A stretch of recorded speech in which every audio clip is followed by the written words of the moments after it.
الاخطاء اللي وقعت فيها بكل صراحه من خلال حديثك في البدايه عن مشروع رياضي مع الاتحاد يمتد ل3 سنوات، هل وقعت في اخطاء في تصريحات بعض اللاعبين تحدثت عليهم انت منذ قليل، ام انك ذهبت ضحيه حمله خليني نقول لك كانت مدبره منذ هزيمه كاس السوبر ضد شباب بلوزداد بكل صراحه؟ لا، الحمله فيها الحمله فيها الحمله باينه الحمله فيها. بس حضرك انا ما بغيتش انا ما نهربش، قال لي ما نغطيش الشمس بالغربال.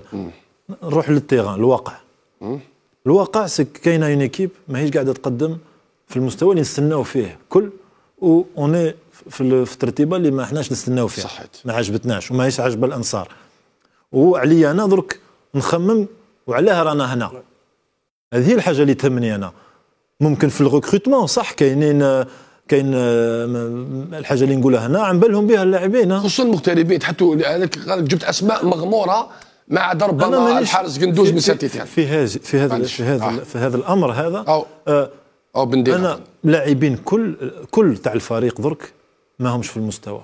كل مجموعه ماهيش في المستوى.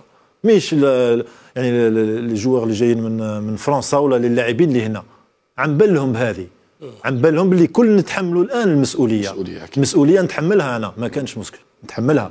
واللاعبين عن بالهم اللي لازم يكونوا في المستوى، مش لي انا ولا لرئيس النادي.